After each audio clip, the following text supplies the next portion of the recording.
Hi everyone, it's Roger, James and Josh this week for this week's episode of the What's on Disney Plus podcast. In this week's episode, me and James are going to be running through some of this week's Disney Plus news. We'll be talking about the Bad Batch trailer, we'll be talking about the cancellation of The Right Stuff, and also me and Josh are going to be talking about all of the legacy content that's going to be arriving on Disney Plus in April. Unfortunately, me and James had an issue when we were recording this morning with one of the microphones where basically you just couldn't hear me for where we were talking about the Mighty Ducks and also the Falcon and the Winter Soldier. So we'll do that again next week as part of a double bit. So therefore, there's kind of like a split episode. But before we get into any of that, quick bit of housekeeping. If you haven't already done so, make sure you are subscribed either on the YouTube channel, or you can also listen to us on the audio platforms such as Spotify, iTunes, etc. as well. Go find us over at whatsondisneyplus.com. You can find us on Facebook and Twitter, and you have our Facebook group as well, where we have over 160,000 members. So feel free to join in with the conversation. And also just a huge thank you to our supporters over on YouTube channel members and also Patreon. So just some shout outs to members of the Gold and Diamond tiers, and also to the Platinum as well.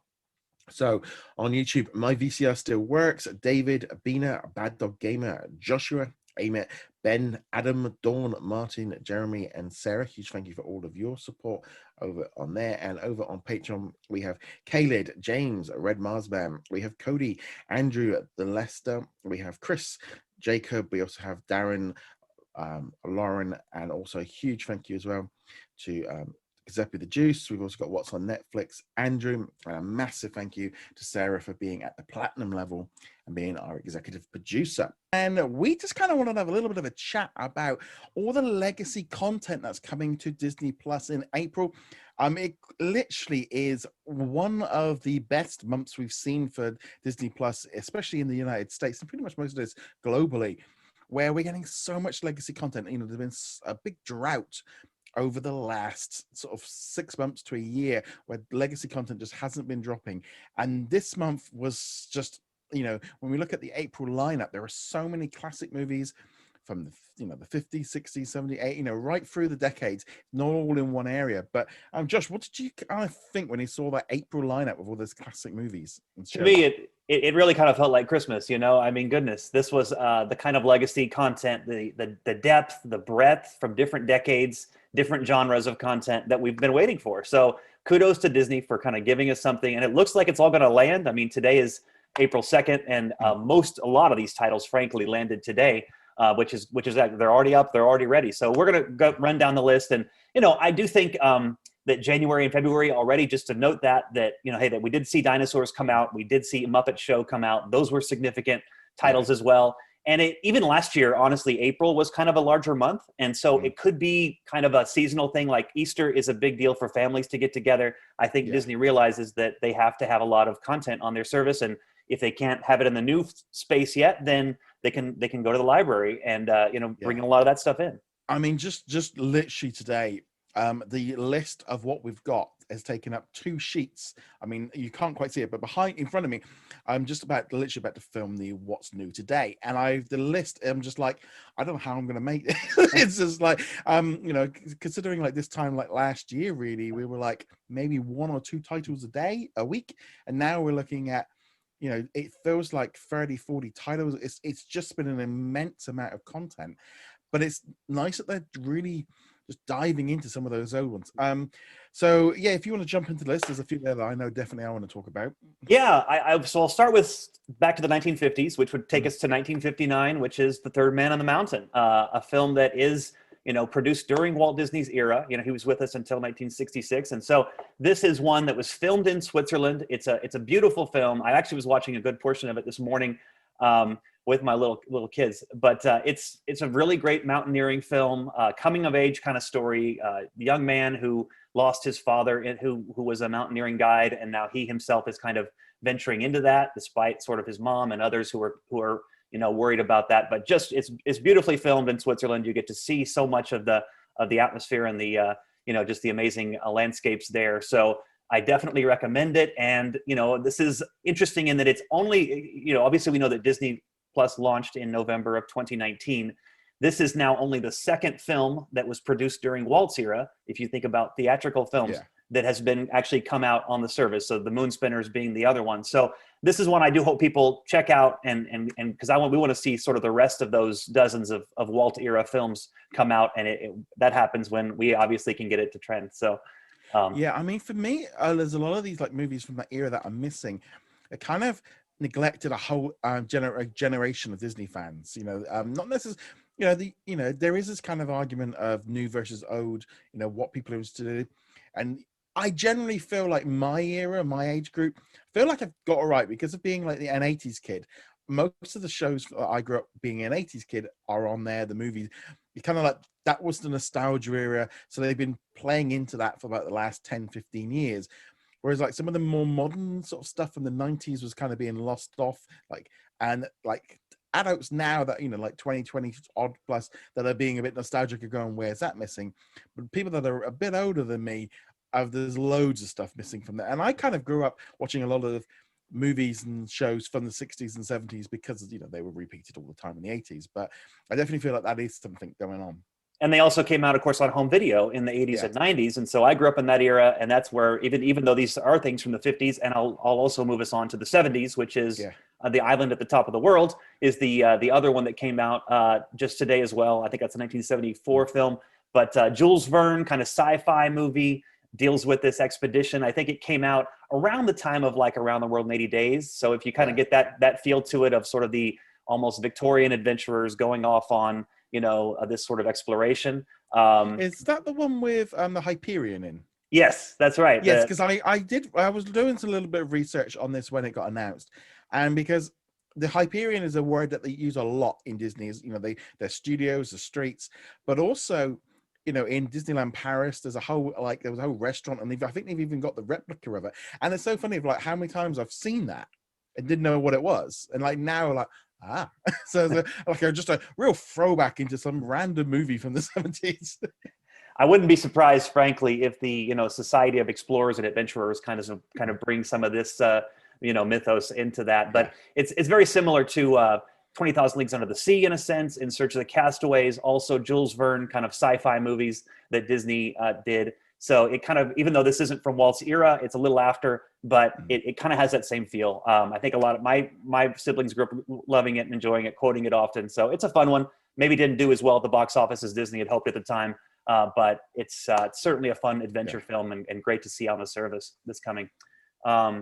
That kind of takes us to the 80s, which I know you are familiar with some of these Star Wars vintage releases. Yeah, I mean, the Star Wars Vintage Collection got added today. So we've got 2 Ewok movies. We've got the Caravan of Courage and the Battle of Endor. There's also an animated TV series from the same era, the Ewoks. There was 2 seasons of that. You've also got a clip or kind of a short from the holiday special from the 1970s. And also a animated series from the noughties that was kind of really popular, but never kind of officially kind of released and ended up redoing it. That was the thing. But for me, like the Ewoks are something I grew up with. I wasn't, as Barney would say, I was someone that grew up with the Ewoks. I had Ewok plushes. I was about 3 when Return of the Jedi came out. So I was bang on that age of, it was on TV. I mean, I've still got the action figures of Wicket and all the rest of it from when I was a kid and used to feed them to the Rancor. And so are you speaking of the 2 films or of the animated series? Obviously, the thing is, I think both movies were probably shown a lot when I was a kid. Now, the trouble is they are completely mangled in my mind of what one. I can't really remember them. I remember watching them because I remember the girl from the sort of the poster going, oh yeah, I have seen one of them, or at least both of them, but it probably was one of those things of Return of the Jedi was the better one. So I have definitely seen them. Ewoks, I was at the right age for this, so I'm gonna watch them through. These are the ones that definitely caught my attention. Was like, oh, I really want to see it. They also kind of inspired a few things into the Mandalorian, so I want to kind of go in. But for me, the idea that they've gone back, because it seemed like these were like the naughty stepchild of Lucasfilm that they never really kind of wanted to acknowledge, and like it kind of feels a little bit like Disney just went, oi, get it on Disney Plus, but we don't really want it to. No, get it on. The thing is that, like, George Lucas himself, he did create the stories for both these films. The thing about even Return of the Jedi and the Ewoks in that whole saga is that people think of it as a cash grab. Yeah. They think of it as, okay, they introduced teddy bears into Star Wars just to sell toys. Maybe there's some truth to that. But I still love Return of the Jedi, and this, I think, is a continuation to a degree of some of that story. So it has some fun to it. I think that it's part of the saga, and like you say, there's some elements like the Blurg, those creatures that they integrated now into Mandalorian, some other little features like that. So I'm excited to see them. I haven't seen them since I was very little, but I think it's going to be fun to kind of have a throwback kind of experience with Star Wars, and it does kind of help. I was even thinking for the animated one. I have a little 2-year-old right now. This could help him kind of enter into Star Wars, at his level, in a sense, because he watches some of the Disney afternoon stuff, and this is of that same kind of genre. I also think it was a very different era in the fact that we didn't take it as seriously. It was a little bit more, and even at the time they didn't take it as seriously as they do now.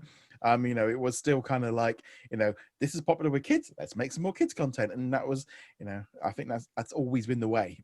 But that's right. What else kind of caught your eye from? Well, it moves us into the 90s here, which is one of them that I felt was really interesting, is this one, Mark Twain and Me, that is a TV movie, and it stars Jason Robards, who stars in several other Disney films of that era, Heidi and other TV movies. What I think is interesting is that if you look at that list of the 700 missing Disney-produced films that we've been maintaining over these many months, so many of them, hundreds of them, are TV movies. Stuff that aired on Disney Channel early on, what we might call Disney Channel premiere films, or Disney Channels. There's a few of the original movies that are still missing, but tons of stuff that's ABC, Sunday night movies that were on The Wonderful World of Disney. So to see this one, I think it's a 1992 film, Mark Twain and Me, that is kind of, I think, a sort of historical fiction sort of look at Mark Twain's life and its story of him kind of getting out of writer's block, in a sense, through his friendship with this young girl. It's a fun little sweet movie. I think it'll be nice to see, and I hope that it means that Disney's going to be prioritizing some of these moving forward, because there's just so many of the TV movies that are not there. Yep. What was the other one? Oh, well, there's a bunch of theatrical ones. It's interesting. Yeah. I think we're actually moving towards, in a sense, Disney almost going towards completion of everything they released in the 90s coming to the service. So you have White Fang 2, which, of course, the first White Fang is on Disney Plus, worth watching. There's so many great, like, wolf kind of dog movies that Disney has, frankly, if you go and search, whether it's Togo or, Journey of Natty Gann, in that realm. So, White Fang 2 is going to be another nice addition to that.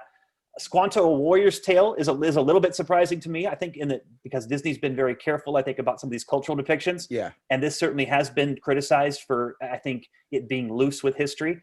But the thing about Squanto, even that story historically here in American history, is that there just is simply not a great record. Like, there's a number of ways you can look at the history, and it's hard to actually compile a really historically kind of vigorous sort of say, okay, we know that this happened in Squanto's life. So I think there is some room for imagining this story, and even people who say, okay, the history is a little off, maybe it does, in a sense, still open up the window for people to understanding, okay, here's what occurred with the native peoples, in America, and kind of seeing the new world through the lens of their lives and their experiences. So I think it can be valuable. I look forward to seeing it.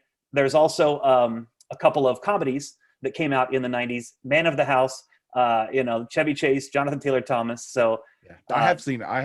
I did remember that one. That was definitely one I was like going, yeah, no, I've seen it. Because at the time, I mean, we were writing, like, he was just hot. He was in everything in that era. He kind of, I think he owned Disney for about 3 years, where he just was in every movie and every TV series they had. yes, JT Thomas. Yeah, exactly. I mean, it was, Home Improvement. I think this was actually filmed during a summer break in Home Improvement, and Tom and Huck, and so many others that happened in that era. I think this is the only Chevy Chase movie in the 90s that really did very well at the box office. So I look forward to seeing it. I don't think I caught it too much as a kid, but the other one is Baby's Day Out. That's a 20th century film. People are excited about that one, and I don't remember seeing it as a kid, but I might have. I do remember it coming out, but I think it was on the lines of I think it was probably on the lines of just after Home Alone, and it was like, yeah, it just looks stupid. And I think that was probably, teenage me just wrote that movie straight off.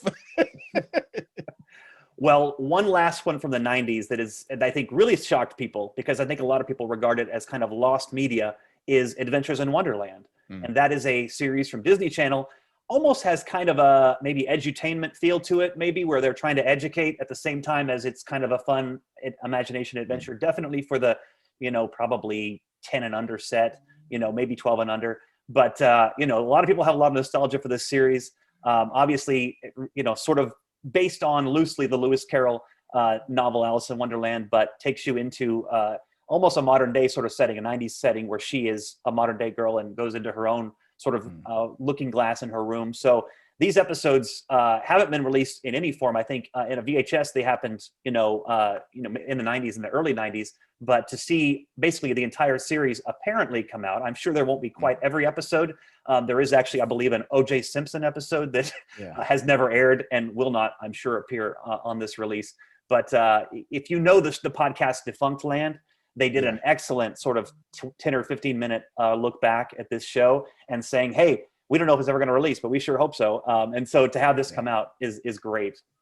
I think, I mean, that's definitely one I think was just a US audience. I don't know if that one had, at the time, I don't even think the Disney Channel, we had it like that. So there's some shows like that, which generally maybe are more known in some areas than others. And I think that's, I'm the only thing I was a little bit disappointed with was some of these films aren't necessarily kind of like international. And you're kind of looking at that going, well, come on, that must be surely an international release because it ain't right. 'Cause it hasn't been anywhere before. But hopefully things get sorted out with some of these titles, because it's a little bit funny with April because like every country seems to be getting the majority of the same movies, but they're all on different dates. But that's just my own little pet peeve of it. Well, you guys of course are getting Star releases that we're not getting in the US, so I'm glad to see that Disney is actually paying attention to the US library.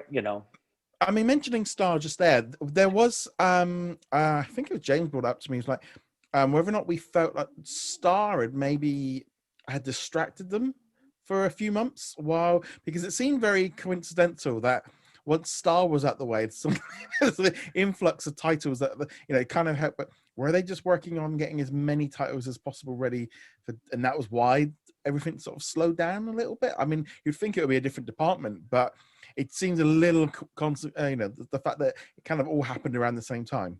Yeah, I think it's entirely possible. Like, Disney streaming services is kind of their tech division, of course. And I think all of that conversion and even the language issues and closed captioning and things like that, I'm sure you're right that the Star titles probably, maybe pushed off some of this content and made a very big drop in April that maybe they'd intended to stretch out a little more.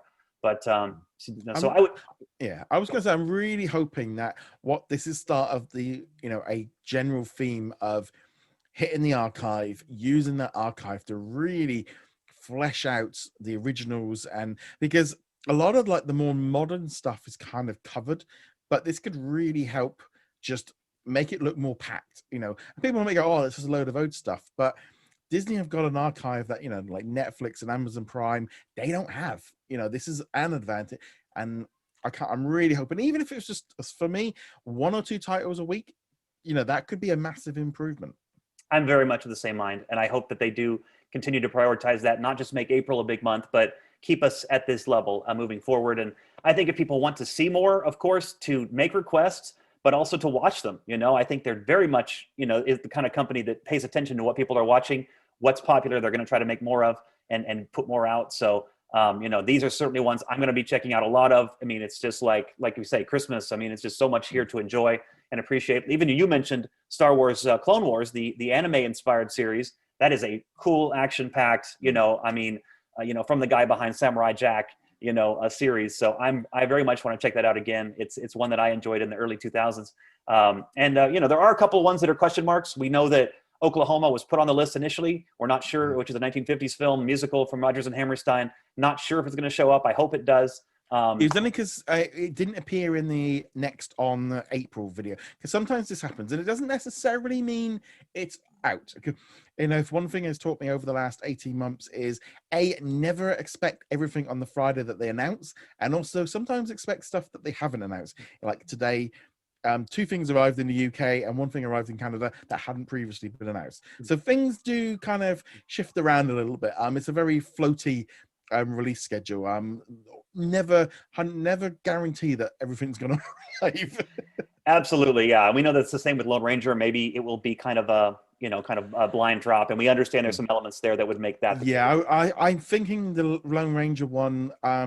There might be other issues with like the why they wouldn't want to promote it with the actors involved in it, because it's available on the other regions. So there's, if it was, I just feel like it was a little bit like Mulan, where they kind of just sort of shadow dropped it because they didn't want to bring any more attention to that movie. It's sad because I mean Lone Ranger isn't that bad. It's kind of, but this is just a situation with, the legacy content. But I really do hope that we start seeing much more of this kind of classic stuff dropping in. And it's, and then they've got that massive amount of 20th Century Studios content as well. I mean, they haven't even started diving into that yet. It's so true, especially when you look at kind of their past stuff from the 40s, 50s, etc. There's so much to appreciate. The only other side effect is, the cultural side of things that might be a little bit more tricky with the older ones. I mean, whether or not they get put onto Hulu and then internationally on Disney Plus, that might be a little bit different with 20th Century Studios stuff. But I wonder that, frankly, even about Lone Ranger, if they're going to have a cultural depictions notice on that, even though it came out like 10 years ago, because it was not very well done in that regard. So no, but like I said, I'm really hoping we start seeing a massive improvement in this kind of content that's arriving. But the legacy content, I mean, there's a lot of people very excited about this stuff. I mean, I do think this isn't stuff that pulls new people in. I don't think this is content that's pulls. But I do think it just keeps people if they go, it's old, but more is always better. Doesn't matter what it is. And at the end of the day, this is all just there. Disney've got it all in their vote. Get it on there. That's and right. I do think spreading it out is a good idea. I know a lot of people would want everything now, but I'd much rather they take their time, restore it, get it up to top quality, get the audio in, because the Star Wars stuff didn't arrive in every country. We know, for example, it hasn't arrived in the Netherlands, and that's been down to dubbing and subtitles and stuff. So, I'd much rather, them take their time, do it properly, than rush everything. I very much agree with you. Yes. And I'm glad that you're tracking this kind of country to country, helping us all kind of see, knowing what's going on. So kudos to you, and even just understanding how to navigate all this. But yes, it's a lot, but nevertheless, we'd love to know what you think of all of this legacy content arriving on at Disney Plus. Josh, where can they find you? Goodness, I'm on the forums, of course, on the Facebook group often, and I am on Twitter, Josh M. Shep. Easy place to find me, and always happy to dialogue about Disney legacy stuff. Right. Okay, let's jump into the news. So I think we're going to start off with the first one, which literally broke overnight. James has not even really heard this one much. According to Deadline, Disney Plus has opted not to reorder the second season of The Right Stuff. It was a Disney Plus original that launched back in October. Originally, it was actually going to be going to the National Geographic channel. It's the first scripted series that's been cancelled. Apparently, Warner Brothers are trying to see if they can get it to another outlet, because they may actually make the show for Disney because they had the rights to it. So they're trying to get it to either TNT or HBO Max, which are part of Warner Media. Apparently the cast options expire today, and they have asked for a 2-week extension while they try to find a new home. There is a major incentive for Warner Brothers to make this series, because back last year they were given by the US government a $13.7 million incentive to move production from Florida to California for the second season, which is very, very high, and that's definitely something that they have, they're going to have to look into. So while the series is cancelled by Disney Plus and it won't be returning for a second season on there is a possibility it could move to another platform, which is they've left it pretty late. I mean, I'm going to be honest, I am a little bit disappointed with this, because I felt The Right Stuff was probably, it was easily one of the best TV shows of last year, but it was also one of the best Disney Plus shows. And we were very biased. I know we both really enjoyed it. But what did you think of this cancellation? Saddened. Obviously, I would have loved to have gotten the second season. And like you said, we still might, but I'm not going to keep my hopes up particularly high on that. But not really surprised either. Other than that option of going to California that you mentioned, we heard about that a while back. We had not heard anything about the show. We knew that the contracts had to be coming up soon. Obviously, we now know they're coming up tomorrow. So unless they get the extension. So Not surprised. And also, the reception on social media, as far as I could tell, was pretty lukewarm to the series at best. And I think the majority of the comments that I saw or that got relayed to me were, um, man, why is this on Disney Plus? They're cursing in this. And it's like, so not It's necessarily the buzz you want. no. The thing is with the series is, I mean, we loved it. I mean, it was literally the only like Disney Plus original me and my wife would sit there and watch together. Really enjoyed it. Thought it was a great series.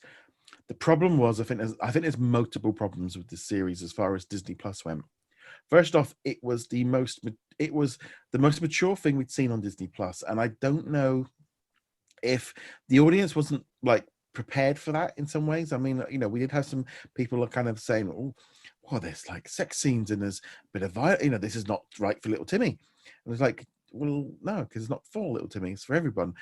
And I think the trouble is that's that been mindset going forward. You know, I do think had the right stuff been released maybe now or this summer, Disney Plus would have been in a different situation because I feel like it's not just been the Mando show. You know, we've had the WandaVision, we've also had Falcon and the Winter Soldier, delivering us a bit more mature content. You know, Falcon and the Winter Soldier, so much more mature than what we've seen so far. I mean, like I said, it's a fantastic show. I just feel like wrong audience, wrong time.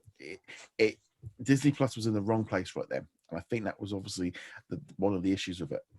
Yeah, and if it had been released right now, especially on an international market, it would have had both good and bad things going for it. Like, obviously, with the Star content added in, you guys are now used to mature content on Disney Plus. Yeah. It's expected now. But at the same time, with all that content just added to Disney Plus, it probably would have gotten lost in the shuffle. People would be lining up to watch Family Guy or some of the new shows that we'll talk about in a bit. Yeah. And it's hard to say if it would have found more of an audience or not. That said, if it gets picked up by HBO Max or TNT or CBS All Access, I know they didn't, or what's it called now? Paramount Plus, Paramount something. Well, I think anyway, by the looks of it, it's more Warner Media are looking to keep it in their own right, list. of course. It's now at HBO Max, so it makes a lot more sense that way to do it. So I definitely think that is a good thing going forward. But it does seem like, for me, to be honest, I feel like the series is kind of probably dead. I can't see it moving on. They would have already had this in plan if they, you know, like it depends on the viewing figures, but I still think I don't think it was very well advertised. People weren't used to that idea of that kind of show being on Disney Plus as well, and I think that was a big problem. I think if Warner Brothers was going to put it on HBO Max, they would want a second season. They wouldn't want to just drop the first season on there and let it they might die not be a second time. They might not be able to. We don't know what the agreements are. And that might also impact a second season. If they can't get the first season onto HBO Max, then there's not much incentive for them to put a second season on there. No. It's all contracts that we don't know anything about. I'll cross my fingers and hope for a second season, but like I said, I'm not surprised that this is the way it's going down, and honestly, I won't be surprised if we never hear from it again.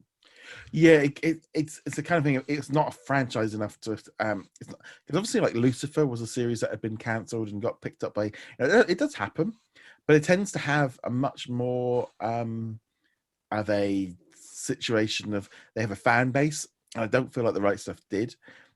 And I think that, and to be honest, if it wasn't for that government incentive to move it, I think that kind of has a massive impact. But then how much is the budget? You know, it's still like, well, hold on, we're still going to have to put down, what, 20, 30 million? You know, how much does this series cost to make? You know, it's got to be way more than the 13 million they're getting for this. I honestly have no idea, especially if they actually wanted to include more space scenes in season 2, which now that they've finally got the characters into space, I would assume they'd include a couple more. But we'll wait and see. You know, like you said, Lucifer, it had a lot of buzz on social media. People were talking about it. The Expanse several years ago was picked up by Amazon. People were talking about it. People wanted it to come back, and Amazon picked up on that, and it was positive buzz for them. People aren't really talking about the right stuff, so there's not much incentive for Warner Brothers to go, hey, we saved this series. Oh, you guys, oh, you're not talking about it.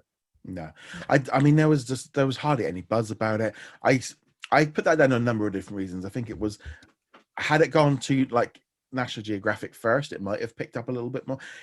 It's a bit of a thing of Disney kind of rolled the dice on trying to give us more mature content on Disney Plus, but it was the first one, and I remember, there was people going, this shouldn't be on there. Just, why is this on there? And people, and also, I mean, the Disney Plus audience sometimes is a little bit less mature in terms, I mean, so many people say, oh, it's boring, it's slow, this isn't what we want. It's like, that's not the kind of show they were expecting, and I think that is definitely a thing going forward that they have to be aware of. One thing I'd be curious about, and I don't think this was a big factor, but it'd be interesting to see if there was also an element of people going, wait, why are you portraying these American legends in this way? Why are you making John Glenn look negative, Alan Shepard negative? Why are you portraying him this way?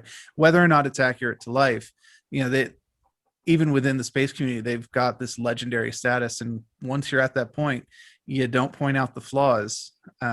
Or people don't like it when you do anyway. No, and I think as well is it was quite an old-fashioned show as well. That too. It was quite, and how it was presented, how it was an all-male character. It just maybe just didn't appeal to a bigger audience. Like I said, I mean, I love that series, and I really hoping that it was going to be returning.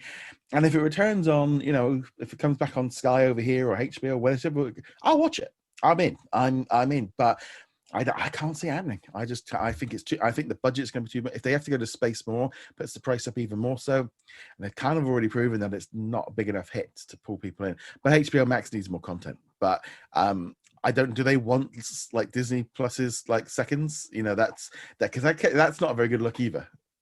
Depends on the price. I mean, Yes. that's what it comes down to. I will say though, I will be planning on turning on HBO Max this weekend to check out that giant ape fighting the giant dinosaur. That looks kind of stupid fun. Yes. I wouldn't mind watching it. It's like 16 quid over here, so it's like I don't know if that's a Premier. It's actually a little bit less than Premier Access, but it's like I like Kong and I like Godzilla, but I don't like it that much. It's not enough, not enough to warrant that much. It's a thing of If I didn't already have HBO Max, I would definitely not be getting it to watch Kong and Godzilla. But since I already have the subscription, yeah, sure. I would, yeah. Which is more than I can say for the Snyder Cut. Oh, well. Yeah, well, I mean, I'll be if it was on Amazon or Netflix, I'd be all over it this weekend. I actually probably would have watched it yesterday, but yeah, it's the Snyder Cut as well as on Sky Cinema right now. It's kind of become the HBO Max, but it's so expensive. Apparently, only like 37% of people have actually finished the Snyder Cut. Yeah, we're obviously not going to go into it too much, but it's the length. That's I mean I watched the original and I am certain that this is better than the original. That's not a high bar, but I'm certain that's better than the original. It's just I'm looking at that length going, I don't want to sit through this. Yeah, well, I mean, I literally rewatched Aquaman for the first time last week because it was on Amazon. So I mean, I give it a go. It'll be a bit of fun, but I enjoyed Aquaman. Yeah, it's fine. Let's get back onto the Disney point of view. So we got a brand new trailer for Star Wars: The Bad Batch, which is the first episode is going to be dropping on May the 4th, and it's going to be about a 70-minute special opening episode. We don't yet know how many episodes this animated series has. They've not announced that, but new episodes will be dropping the following Friday, so we'll actually get 2 that week. So I think this sounds pretty good. I'm looking forward to it. But what did you think of that trailer? It was a good trailer. I'm glad that we got to see some of Fennec in it, or I think that's her name. I still don't really care about the Bad Batch themselves, but obviously that's what the series is about. We're supposed to learn more about the characters, so that will be the hook. And obviously, on the strength of the Clone Wars, I'm looking forward to it. The trailer was good. It didn't make me any more or less excited than I already was, but again, it's Star Wars. I'm pretty excited to begin with. I think it's just an interesting concept of like it's set in that really weird bit where the clones are now the Empire, and they don't fit in there, and they've got the Empire now trying to kill them. And you got Moff there, and it's like, okay, I quite like where this suddenly they've gone into they are now rebels, and that's where I wasn't I kind of was but I wasn't expecting the trailer to be quite so open about the fact of, oh no, they want to be the Empire want to exterminate them, and I thought, oh, that suddenly makes it much more compelling, because they're going to be like the first rebels, because there is no rebellion at the minute. They just got, everyone got wiped out. Yeah, I would. It'd be a stretch to call them rebels. Probably more like just outlaws or people on the run, and maybe they'll get hooked into the rebellion somehow. But that's like 15 years down the road kind of deal. I was thinking though when I was watching this that Disney has found a lot of success in this particular era, in the between Revenge of the Sith and A New Hope era, like Rogue One, even Solo to an extent, and then of course Rebels and Clone Wars. Were great series, and I kind of see why they want to stick with this era. It works really well for them. I mean, I always come back to I think that era works best because it's putting on two generations, or two or three generations. You've got all the younger ones than me that grew up on the Clone Wars, that I love it, whereas maybe I'm a little bit less in, that was something a little bit later. But if you're pulling in on the original trilogy, that then pulls in on me. So that's like, I think they're doing the best of both worlds. I'm looking forward to it. It's great to see some more Star Wars stuff coming in. I'm looking forward to, I'm going to check out some of the Ewok stuff this weekend that's arrived on Disney Plus as part of the Vintage Collection. So I thought the trailer and I thought, yep, I'm in. New Star Wars, for more weeks. It's like, we're being treated so much. I mean, when the Clone Wars dropped last year, that was all we had. I mean, we're going to be at that point of, we're having 3 or 4 series a week at this point now. And yeah, I'm looking forward to it. I'm in the trailer, sold me more on it. I am now going, what am I going to end up with? Because I've already seen the Wrecker action, a couple of action figures and pop ones. I know I'm going to end up with something. I can see it coming. And I'm hoping that this kind of gets picked up, and I think they're going to become more of a characters. I think they're going to be allowed to express themselves a little bit more than they did in the Clone Wars. Oh yeah, certainly. I mean, that's the entire point, is to learn who these guys were. We only got the basic introduction in Clone Wars, which is probably why I don't care very much about them. Also, they felt, no pun intended, like clones of the Republic Commando characters, who are no longer canon as far as I know, but they had a great video game back in the day, and that first-person shooter. And these guys felt like copies of that. That is actually coming out on the Nintendo Switch and PS4 on April the 6th. They're re-releasing it. I'm not sure how well the controls are going to hold up because it is an older game, but it was well put together at the time. It's worth checking out. Yeah. I remember I had a press release earlier this week about that one. I'm like, oh, that one could be fun. Yeah, so that's definitely cool. We've also heard that there's going to be a new Pixar short, which is it might be called like 22 Against Earth. Now that was a translation from the Disney Latin America press site. So Disney short basically is set before Soul, and 22 meets up with 5 other souls, and they go to Earth, and something happens, and they so this is kind of an odd one. Nothing has officially been confirmed yet of when it'll be arriving. It's supposed to be on April the 30th in Latin America. I suspect to be happening everywhere, but nothing's been revealed, nothing's been done. And sometimes the fact that this was on an official Disney press site does kind of go like, they did announce it, but things do change. It might be pushed back a little bit. But usually I tend to think of this as this kind of thing that would normally be released alongside the home video. They've been doing this for decades. When the new video gets released, they release a short, but they didn't put it on the short. So I think that is definitely an interesting thing that we've got this one. It's somewhere in the pipeline, but it has obviously hasn't officially been revealed yet. I'm not entirely sure what to think of it yet, because I felt like 22 as a character by themselves wasn't necessarily interesting. A lot of the fun of the character came with playing off of the main character of Soul.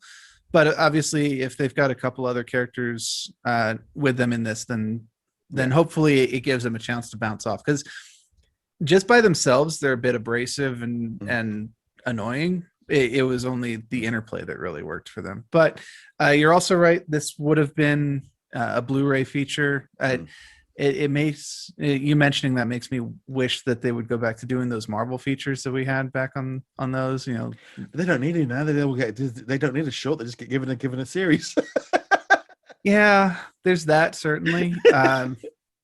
But I mean, the shorts are fun and Yeah. lets you see stuff that's going on. The other thing I really miss, since we're talking Pixar, is they used to have the outtakes, the quote unquote Yeah. outtakes in them. I noticed because I watched Monsters Incorporated recently. I was like, there's supposed to be outtakes in this credit sequence, and there weren't. It was weird. All right, okay.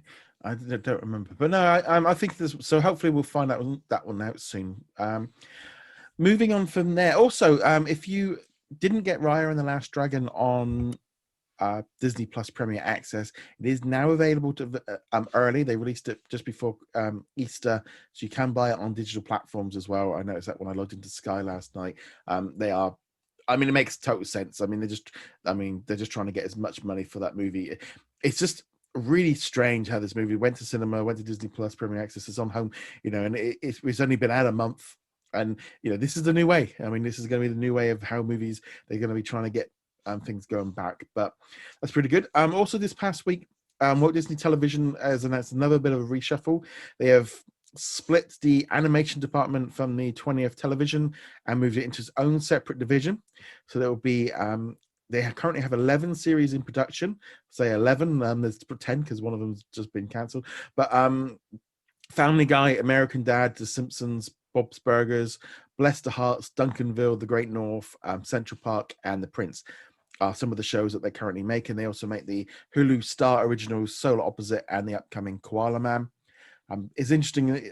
Bless the Hearts actually got cancelled by Fox yesterday, so that one won't be coming back. The number of deals like Central Park and The Prince, which are on other platforms because of pre-existing contracts that they put in place, but I kind of think this is good for them to be out, almost like that is our adult animation department. They are separate now to 20th Television. They now answer directly to head of Disney TV. They're making TV shows for different platforms. Some of them will be on Disney Plus. If you look at Disney Plus, for example, internationally right now, they are looking pretty sweet. I mean, I'm not kidding. I'll be interested to see what's happened now, but Family Guy was actually still above Falcon and the Winter Soldier yesterday on the trending chart here in the UK. I mean, they constantly, these animation series are a massive hit on Disney Plus over here. So just looking here now at the trend, it's moved again now. But Family Guy, American Dad, The Simpsons, Futurama, they're all in the top end. Solar Opposites is in there as well. That studio make up nearly a quarter of the trending chart in the UK now. They are a big deal. Yeah, no, don't underestimate the power of these shows that people just love to binge watch over and over again. It's why so many companies fought over the rights for The Office and Parks and Rec and Seinfeld and Friends. These series, they bring people in and they keep people using your platform. It's what these guys want. And Fox knew that. Fox went straight into, they might have split from 20th Television and all the rest of it, but Fox knew their ratings were good for, that's why they've renewed the Bob's Burgers and Family Guy and The Simpsons for more episodes, because they know they've got this market. And it's kind of that weird thing in the US. Obviously, they're on other platforms, but Family Guy, new episodes are dropping onto Disney Plus in Australia every Friday. Same with Bob's Burger. These are part of the Disney Plus lineup now internationally, and they're big hits. So it's great to see this happening. And there's also kind of, I wish it had been given a different name in some ways, like, because I always want to say 20th.